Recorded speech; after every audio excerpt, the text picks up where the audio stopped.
Now IR policy coverage. What it says, in the event of accidental physical loss or damage to property, this word accidental is very important. It should not be gradual. So gradual losses are not paid. It should be accidental, sudden and abrupt loss. And physical loss or damage to the property caused by a peril. See, again, I have written the word peril. Not excluded here under. That means not excluded in the list of exclusions. In that case, what policy will do? Policy will pay the value of property, okay, as on date of loss, the replacement value of the property as on date of loss, or what are the other options? Either you pay the value or at its option. It means company's option.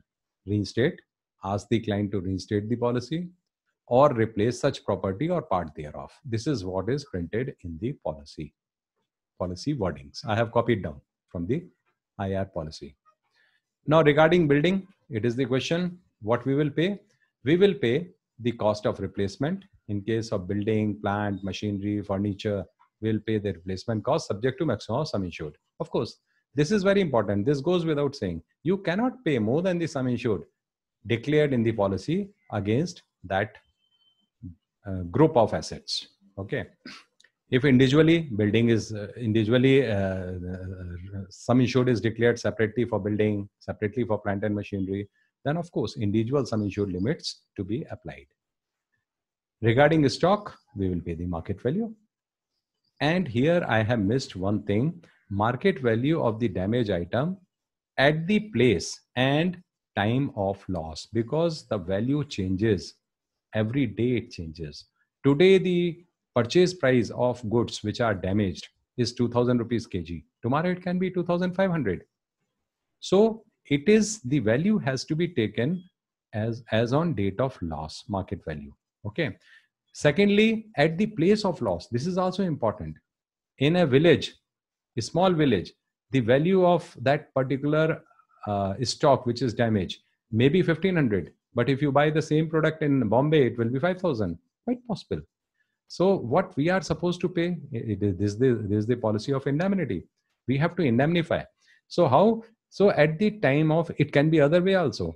The loss has taken place at Mumbai. You cannot say, my dear sir, in Patna, this same property is available at half of the price. Why don't you go and buy from Patna? No, sir. My property was at Mumbai. I am going to replace my property at Mumbai. I want value of Mumbai.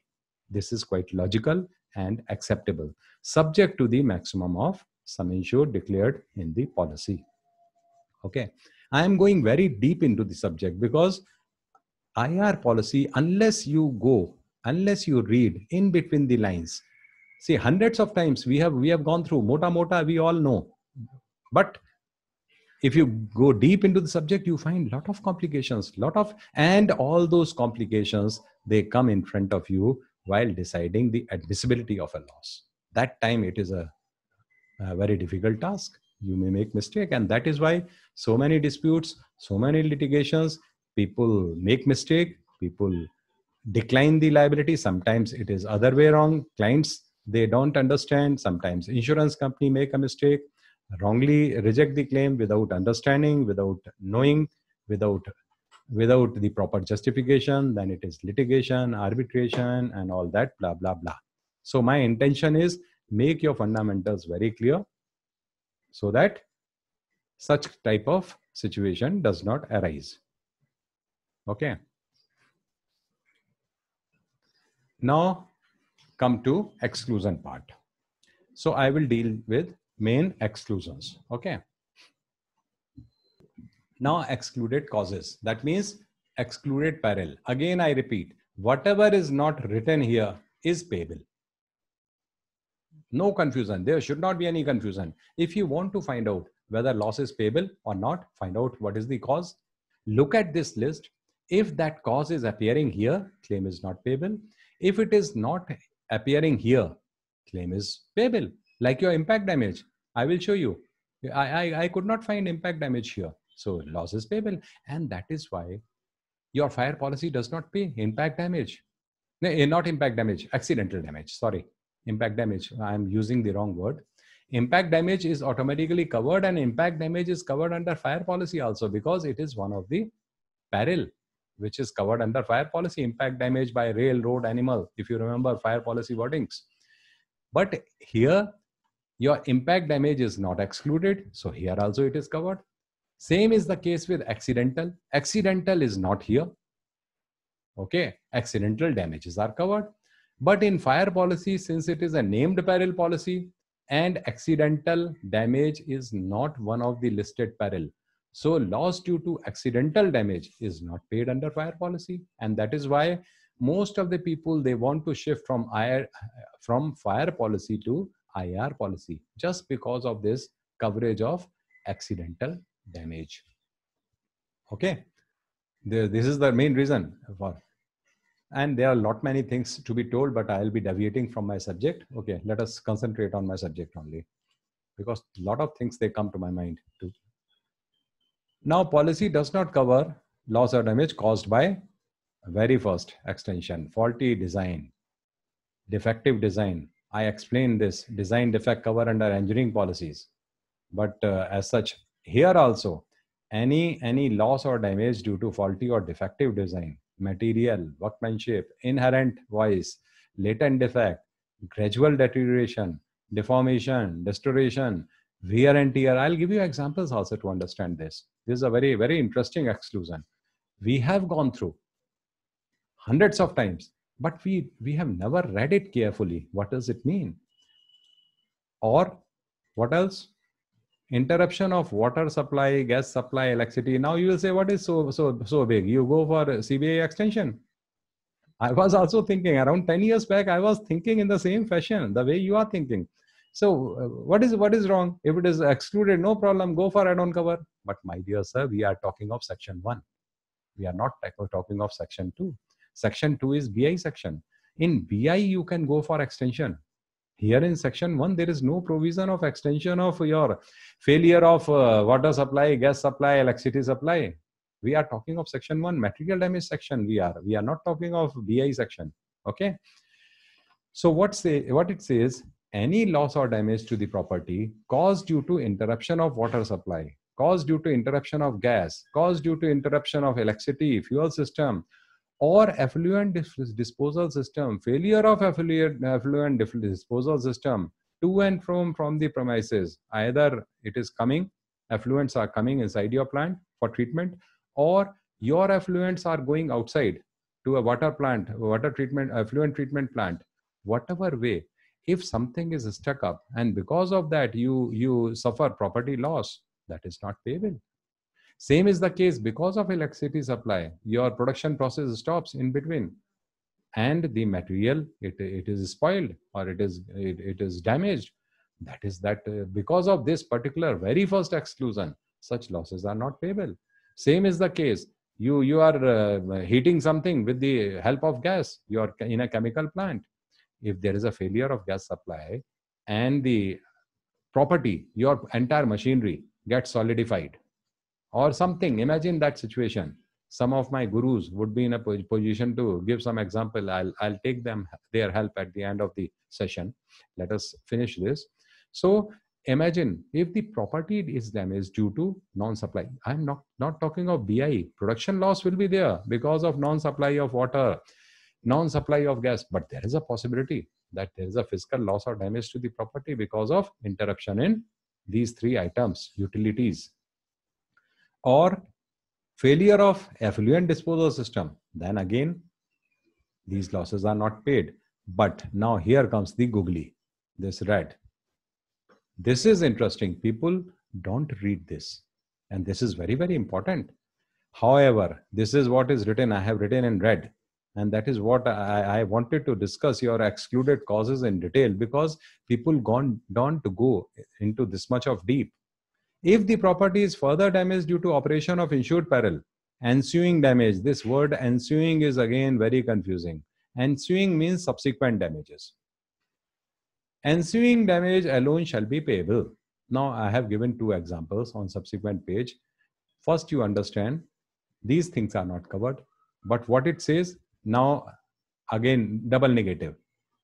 That means If the property is further damaged, it is not covered. But if it is further damaged due to operation of peril, which is not not excluded in the policy, then due to operation of an insured peril means by a peril not excluded in the policy. This insured peril, here it is wrong word, reason being there's nothing extra, there's other than excluded peril. Ideally it should be like this. In fire policy we call it insured peril, uninsured peril. In IAR policy we say by a peril not excluded in the policy or excluded in the policy. We talk in terms of exclusion. Okay. So insured peril means a peril which is not excluded in the policy. Then subsequent damages. First, this damage has taken place. Afterwards, this damage is aggravated.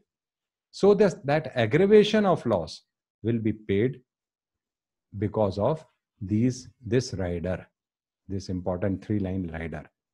People do not know this. Simply they reject the claim and they say goodbye. And they don't consider this ensuing damage, whereas your tariff says yes. And that is why a lot of litigation, lot of complaints, surveyors are not listening. My biggest worry is, as on date, most of the surveyors, they are adamant. I'm sorry I'm not pointing out the entire community. There are good, reasonable, intelligent surveyors also. But some of the surveyors, they don't understand, they don't read, they simply reject the claim, and after then it becomes horrible task. Insurance companies don't listen, surveyors, they don't listen, and ultimately the clients, they come for consultancy. That's the only option left. Go to litigation, go to arbitration, go to ombudsman. But my humble request is, please go through these lines. And if the claim is genuinely payable, please pay. Earn good name in the market. Don't earn bad name by rejection of claims. You may be winning new business by cutting the price, but that is not the correct strategy. Make your image by payment of reasonable claims gracefully. This is my advice based on my experience. Okay. Now see the examples. Now, let us see the first example. What I say, if the portion of the building is damaged due to defective design, building is there, 5-mala building, 10-story building, some portion, the beam was not properly designed. So 25% of the building, it is either cracked or it is damaged. Damage means it is cracked and it is about to fall. Okay. But rest of the building is fine because only few beams and columns. There are hundreds beams and columns in a multi-story buildings. Out of them, five are wrongly designed. It is possible, design defect. And due to that, 10% of the building got damaged. Okay. Now, what our policy says, this damage is not payable. This particular damage, whatever is, okay.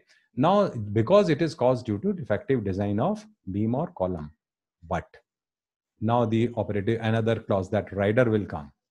But if the entire building collapses due to storm, now initially due to design defect, this cracking has taken place. And fortunately to the insured and unfortunately to the insurance company, it is followed by a storm. Storm. And this entire building collapses.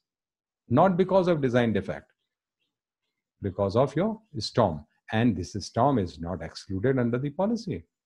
In that case, insured shall get the ensuing damage. That means whatever damage which has been caused by storm, which is not an excluded peril and not for design defect, original defect, whatever loss, and now whether it is 5%, 10%, or 20% of the 100%, now this is the surveyor's headache. He will decide apportionment of loss. Out of this total, how much was due to design defect? You exclude that. How much is due to storm, subsequent storm? That is payable. So this is the way it is to be done. Okay, but you can't exclude. Now people, what they apply theory, they apply the theory of proximate cause here. That is again adhkachra in partial knowledge. Partial knowledge is more dangerous than being ignorant. If you are ignorant, still you can Live your life happily. Okay, because you will not enter into unreasonable argument. If somebody is saying you are ignorant, you will listen to him. But if you are partially knowledgeable, then your brain is stuck. You will not listen what your the person in front of you. You are already mentally set. Yes, you are simply waiting. Let him finish, then I'll tell. No, sir. What about this? Is all proximate cause. You have said proximate cause without understanding the concept. Here, there's no concept of proximate cause because a separate peril has operated. Okay, you can't say design defect is the proximate cause of a storm. If you talk this, you are a biggest fool.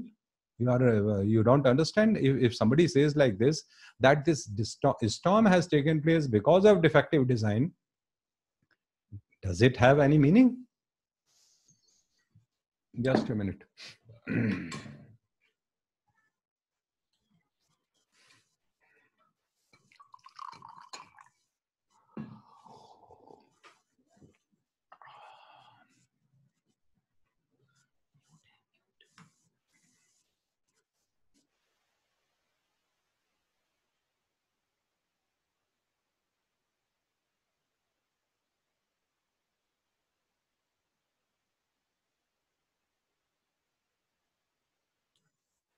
Yes, sorry. Continuous speaking means your throat doesn't support you after some time unless you take some hot water. Okay. So do you understand what I mean to say? Okay. So we will pay not for the design defect, but we will pay subsequent loss due to storm. And please, for God's sake, don't apply the theory of proximate cause here. This is totally irrelevant. It is half-cooked knowledge. And as I told you, if you don't have full command of the subject, better you listen what other person is telling. Okay. Now another example, very good example, and this example has been given by one of my good friend, Mr. Abhay Gujar. Most of you must be knowing. So most of the time while making these examples, because he is a chemical engineer, and very senior ex-TSC person, so he is my guru. So wherever I find any complication, I refer to him, and I am thankful to him. He is always kind enough to give me help, support. So while preparing these examples, I definitely consult him. Ki Guruji, please, because I am not a chemical engineer, I am mechanical engineer. So basically, so that kind of situation, basically, then I need to take his help. So what it says, now you see, concentrate on this particular example. What it says, chemical plant, if of a reactor, not if a reactor. Sorry, it is a typo error. In a chemical, no, sorry, it is if only. In a chemical plant, if the reactor made of stainless steel fails due to reduction in reactor shell plate thickness, now it is the case of normal wear and tear, gradual wear. Okay. Now thickness is continuously going down, which causes rupture. Ultimately, what will happen after 10 years, 15 years of that? The shell thickness, if it is not properly checked, ideally the client is supposed to take care of the shell thickness. If a reactor he is using for years together, there are specifications, and ideally he should replace, he should go for repairs, heavy repairs, or replace because the shell thickness is now less than what is minimum required. Otherwise it will not withstand that load of reaction, pressure of internal reaction. So what he is supposed to replace, but sometimes by mistake, if he continues, and that is what happened in this particular case. Subsequently, this rupture of shell has taken place of your reactor, and surrounding property, it caught fire because of chemical spillage. Chemical was a flammable chemical. It spilled out of the reactor. Why? Because of breaking of your reactor shell plate, okay, because of leakage. And in that case, now this particular damage to reactor falls under the exclusion because it has caused due to a gradual wear and tear, I will call it, or material fatigue, or rusting, or wear and tear, you can say, gradual deterioration, you can say, of shell thickness. Okay, so there are two losses. One is damage to the reactor, but because of that, chemical spillage has taken place. And if it catches fire, now see what is written in that situation. If it is established in subsequent investigations that reduction in reactor wall thickness was gradual in nature, slowly it has happened, and the client was careless, he never bothered to check the shell thickness. Okay, and it is an excluded cause, because I have already said in this gradual deterioration and your failure or this normal wear and tear, all these things, they fall under excluded cause. And due to this corrosion, then damage to the reactor is not paid, but consequent ensuing damage, again the word ensuing has come, ensuing damage to the nearby property due to subsequent fire would be payable as ensuing damage. Please understand this. This is a very important example. Ensuing damage is payable. People don't understand.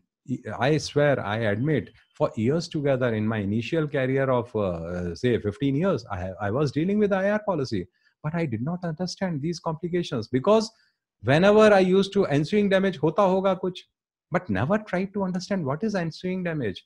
And it is very smartly written and very intelligently written. You should know what is ensuing damage.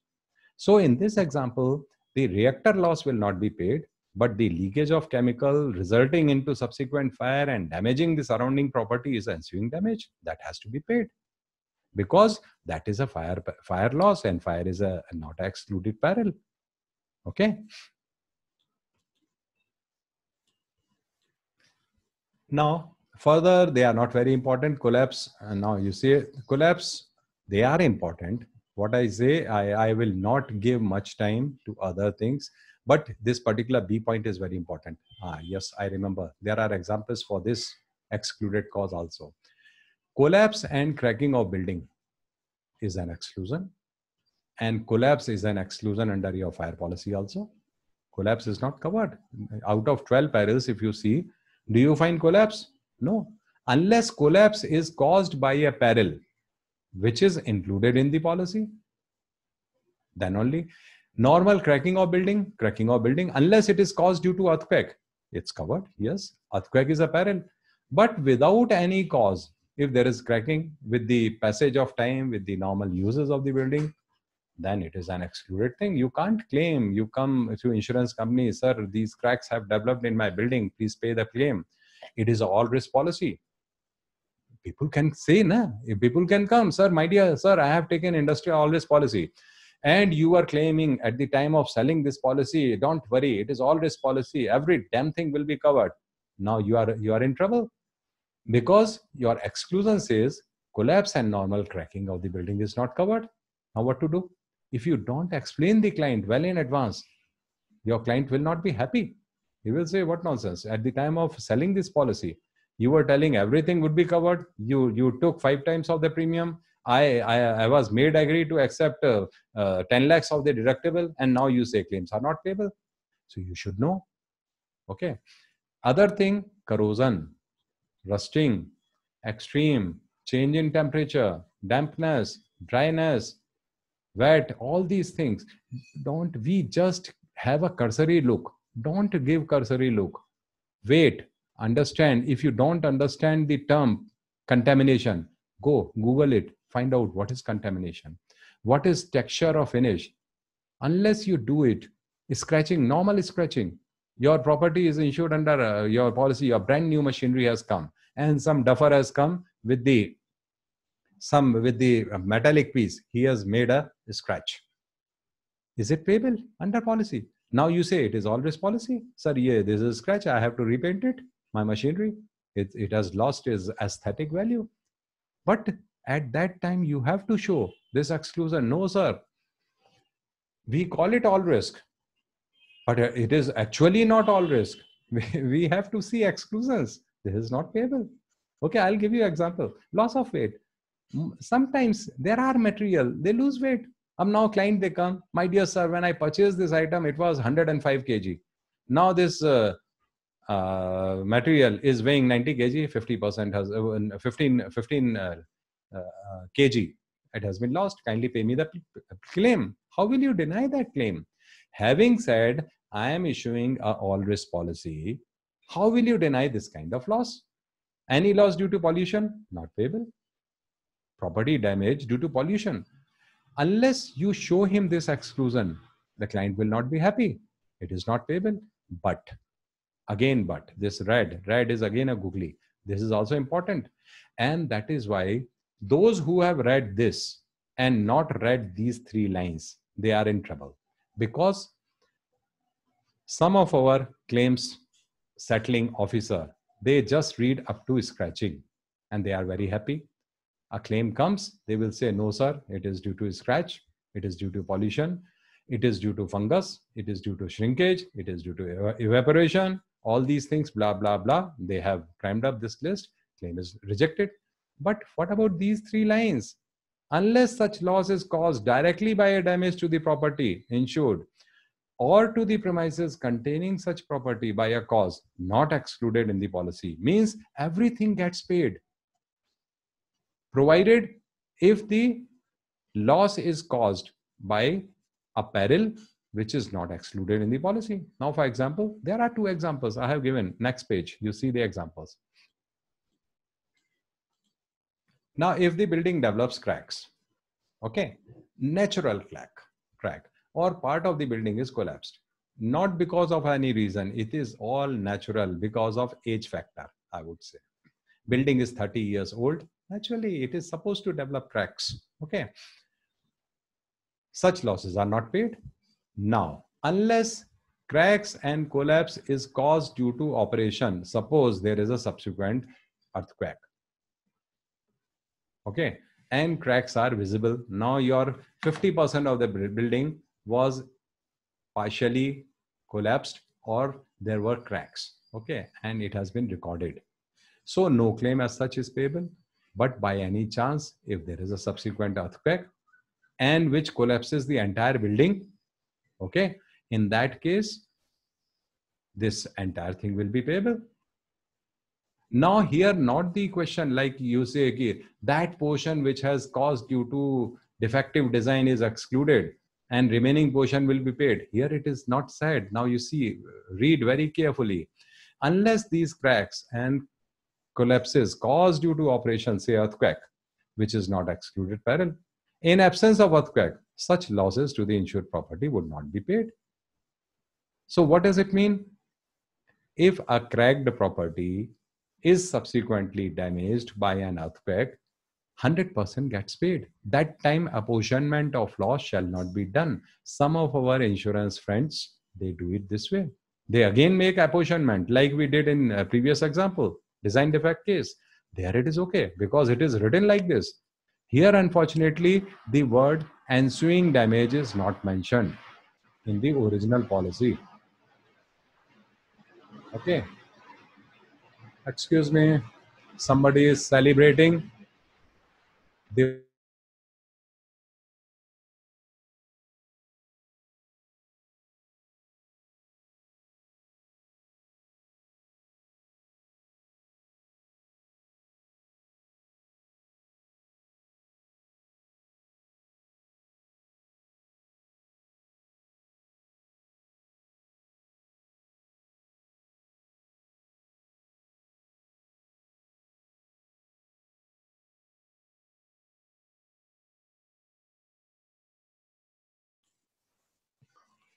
Yes, please.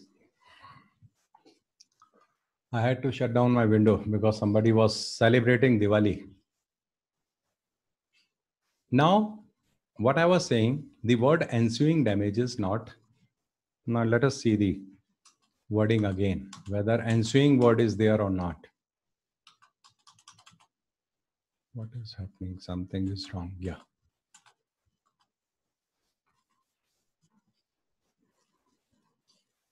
Now you see here what it says, unless such loss is caused directly by the damage to the property or the premises containing such property by a cause not excluded. Now ensuing word is not there. Please understand. That is why we say in such a case, if there is a subsequent earthquake, 100% would get paid. Okay, no apportionment of loss. Now, damage to stock. Now, let us take a case of cold storage. It's very, very interesting. Now, people again argue. They say, sir, it is all risk policy. So your DOS will be covered, deterioration of stock kept in a cold storage premises. There, this reply works. People do not know. What is the reply? No, sir, in that case, fire policy, it's okay. Fire policy, you have add-on cover. Okay. Because rise in temperature, you see, now it is very interesting. Why DOS is not covered under fire policy? Because rise in temperature is not a insured peril out of that listed 12 perils. Okay. Here it is all risk policy. Now client will say, okay, sir, in fire policy, I agree. But what do you say in industrial all risk policy? Industrial all risk policy, it is all risk policy. Then you have to show this exclusion. That rise in temperature is damage to the property due to rise in temperature is again an exclusion. This is very, very, very interesting. Okay. So here again, it will not be paid, is not payable under I because this is an excluded peril. But if the cold storage building, now this is subsequent part is very important. If the cold storage building catches fire due to electrical short circuiting, then entire stock, which is already damaged due to your rise in temperature, then everything gets paid. This is very interesting. These are the interesting case studies, and a lot of claims have taken place on this. And people have decided either this way or that way. Some are decided correctly. Some people are just breaking their head in court of law. People said, no, sir, it is rise in temperature. Nothing is paid. But what about this? Subsequently, if there's a fire and your initially, yes, agree, there was damage to the cold storage stock due to rise in temperature. But it is also written, we have to go up to the last. What it says, but if the damage, what it says, if you see the same thing, if the peril operates, okay, afterwards, not excluded in the policy, then entire thing gets covered. So same funda applies here. So it gets covered. Your entire stock will get covered. Other exclusion, larceny. Larceny, that is, a lot of people are confused. What is larceny? Theft and burglary we are covering. Larceny we are not covering. Larceny is a smaller form of your theft of personal property. Personal property, if suppose I am working, some calculator is kept on the table. Someone comes and takes away the calculator, and this is my personal property. So this is not theft. This will come as larceny. Normal course. This shoplifting. People go to mall, keep DOs in their pocket, and ultimately they are caught in the cameras. That's a different thing. But these are the examples of larceny. Okay, not covered. Act of fraud, dishonesty, disappearance, all this. Inventory shortage. People, this is not covered even under engineering policies. Inventory shortage. Any loss detected at the time of taking an inventory of the stores is not covered. Okay. Then coastal and river erosion, people know. You must have seen lot of buildings, they collapse because of river erosion. Coastal and river, this is horrible. During flood times, your majority, you might have seen wonderful videos, especially that time, which flood, Amarnath, Kedarnath loss. You see how many hotels, residents, your buildings, they were on the river bank of that river. Okay, they collapsed because of river erosion, and this is not paid. Then your normal settlement and bedding down of new structure. Please understand, this is very, very important.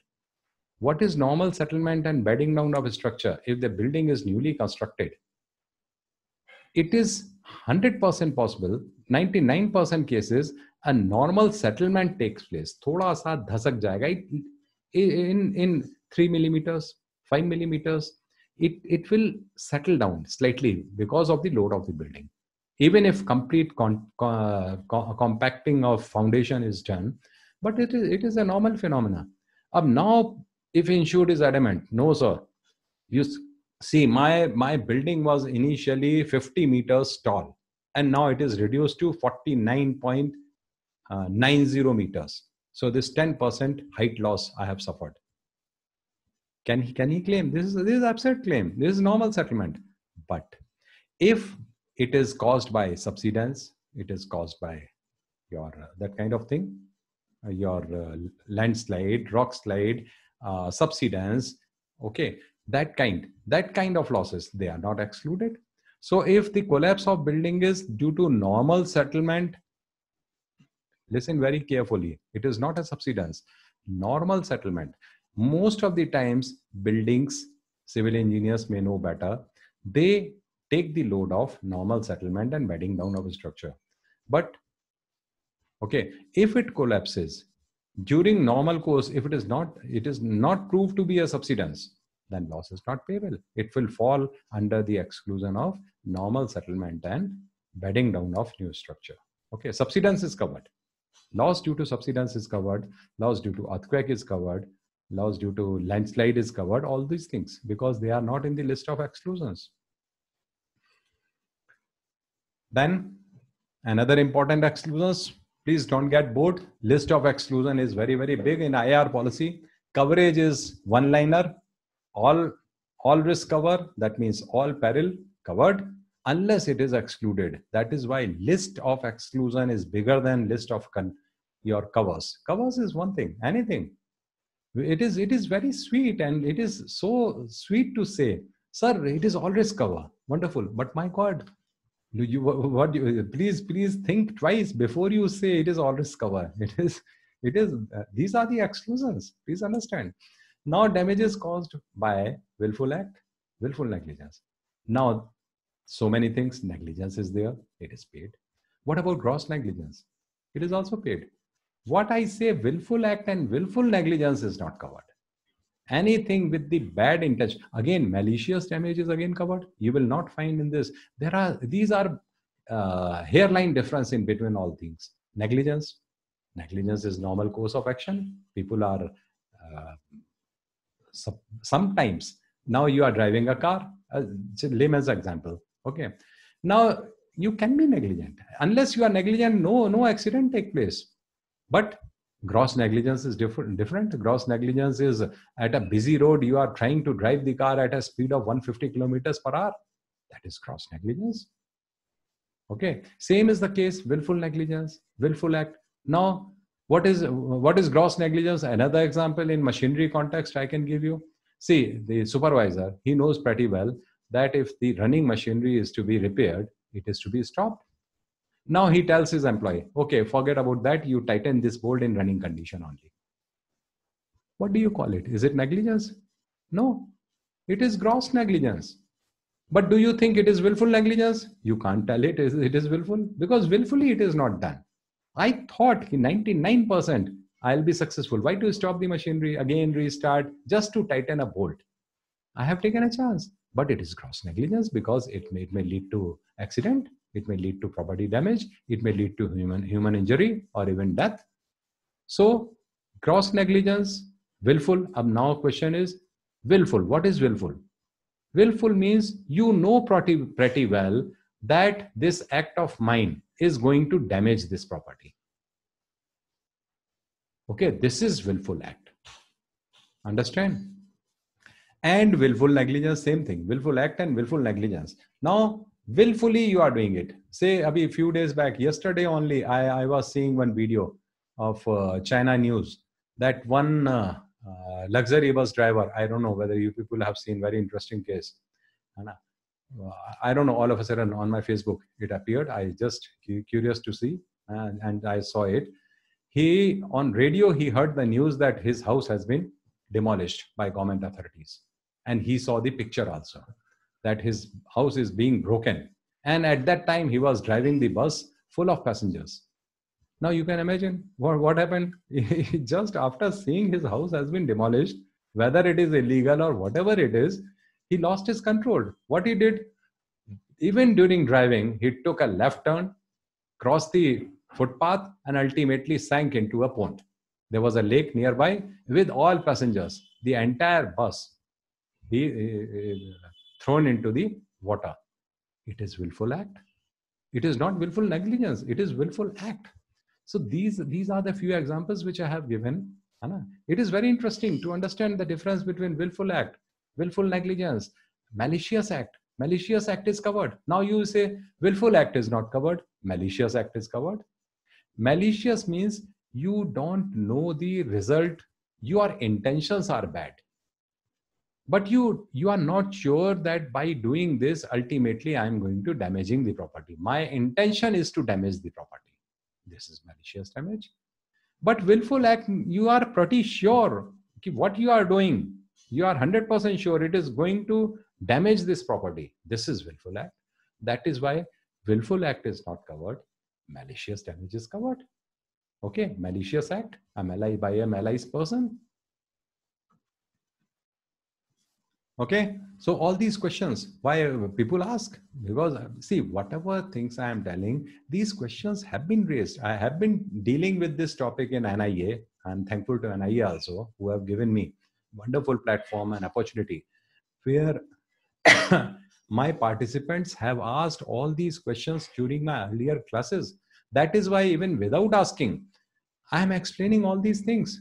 You are not asking all these things, but these questions have been asked in the past. And that is why I think before you ask, I should reply.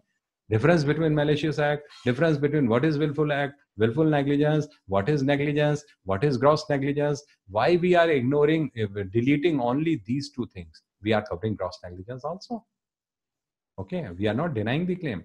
Now, say for example, another example I give, which I have given number of times in NIA, willful negligence and gross negligence. Now, when I was in Baroda, okay, that time with Bajaj, I was looking after claims also. And in one of the case, it was a fire policy case. Just I will take 2 minutes. Interesting case I am sharing with you. Case study. I will be discussing so many case studies with you in my part 2. I have got plenty to be discussed with you. Okay, but this is one of them. Then what happened? That there was a chemical plant, and one of the chemical which was stored in a mother tank. All chemical engineers can correlate it better, but I am fortunate enough to have at least seen not less than 500 chemical units while in Gujarat, because you know Gujarat is full of chemical, especially your Jhagadia and your Ankaleshwar, Bharuch, and all these, they are full of chemical plants only. So, and I have seen number of risks. So their mother tank is there, and very costly material in specialty chemical material. This unit, this mother tank was stored having a capacity of 20,000 liters. Now, what is the practice? 20,000 liters is full, very costly and very dangerous chemical it is. So it was kept outside the production block. Okay. Now, what workers used to do? Oh my God, my time is going to be over. So this case study, let us just leave it. Or just I tell you, no, forget about that. I should not. We'll discuss in part 2 that case study. Otherwise, we will stretch further. Now, damage due to cessation of work, delay, loss of market, these things are not covered. Damage occasioned indirectly, directly or indirectly by war. These things are the common exclusions which are there in all policies. Nothing to discuss much. Civil commotion, mutiny, revolution, usurp power, all these things. Then your loss or damage caused by temporary and permanent dispossession of the property resulting from nationalization. Nationalization means your sarkari karan, commandering by army action, commandering operation, requisition by unlawful constituted authority or any other political party. They take possession of your property, illegal, temporary or permanent possession during your election time, and that time they cause damage. These damages are not covered. Although you can say, my dear sir, what the hell I can do? They came, entered forcibly in my, and they have taken possession of my premises for a period of 1 month. Maar ke bhaga diya sir mujhe. I am thrown out of the premises. But these excuses are not accepted. Okay. Then permanent temporary disposition. List is very interesting and you need to read. You should. Exclusion list. IAR policy, basically the basic fundamental is, if you know all exclusions, you will be very confident to decide whether claim is payable or not. Otherwise, you will commit mistake 101%. Now I ask the question of spontaneous combustion. Now I am taking a break. What do you say? I am 100% sure most of you are confused. What about spontaneous combustion? Why there is a confusion? It is all risk policy. And in list of exclusion, you will not find the word. I have shown the entire list. We are at the end. And I tell you, spontaneous combustion is not written as one of the exclusion. Now, what do you say? Is it payable or not under basic fire policy? Not fire policy, IR policy. Now, I know you will say, yes, if something is not there in exclusion. But if you look at inherent wise, it is there. Can I show you once again? It should be here. Yeah, it was not visible because inherent is written here and wise is written here. So this inherent wise is very, very important. And what is spontaneous combustion? It is inherent wise. Inherent wise is what? Something which is because of its own. Means like your camphor. It will sublimate. Just say, for example, your rusting. Rusting is what? It is inherent white. Anything, if the iron is kept in open, it is bound to get rust. Inherent wise. Your salt will it will get wet. There's a chemical name for that, hygroscopic in nature. Okay, so it has a tendency to absorb water. It is inherent wise. Same is the case coal or paper, or there are hundreds, thousands of, there's a big list of items, your few chemicals, your sugar gunny bags. There are number of claims in every year in sugar plant in gunny bags because of your spontaneous combustion. Now, spontaneous combustion is clearly as add-on cover you can take. But in here in IR policy, once you say all risk policy and it is not spontaneous combustion is not written, but if you write inherent wise, it is as good as you are writing a spontaneous combustion. So claim is not payable. It has to be taken as add-on cover. People have got lot of debate, lot of confusion. There are claims which were rejected by I remember when I was in Bajaj, there was a Ispat claim. Ispat industry, now they are JSW Steel. And the claim was rejected by one very senior surveyor because IR policy, we were, and that time we were no, I admit that I was also ignorant at that time till that claim happened. I was under the impression, what is the need of giving add-on cover for spontaneous combustion? It is automatically covered because your list of exclusion does not specify spontaneous combustion. When the claim was denied by the concerned surveyor, I will not name him, but I can name him also because he has done a wonderful thing, and that forced my thinking, and everybody's, and ultimately claim was paid. The claim was not paid. Reason, because he said, he clearly denied. He said, sir, inherent voice is spontaneous combustion is an inherent voice. You show me if you have given any add-on cover, I'll accept, otherwise I'll reject. And he was right 100%. Okay. So that way, now coming back to same examples, other exclusions we were talking, then your damage, willful act we have discussed. Okay, permanent disposition, all these things. Now, another rider. This rider has to be, all these exclusions, I have highlighted these riders. I'll definitely share this presentation with all of you with a request to keep it in your record properly so that anytime you want to refer, please take it out. And because this presentation has been made with lot of efforts and I have devoted lot of time to make, and number of corrections have been done in this. That is why I have come to this stage that this is the final presentation. I'm very, very, very happy to give you this final presentation. Then your government authority, destruction by public authority not covered, damage directly caused by nuclear weapon, ionization, all these things are not covered. Now comes excluded property.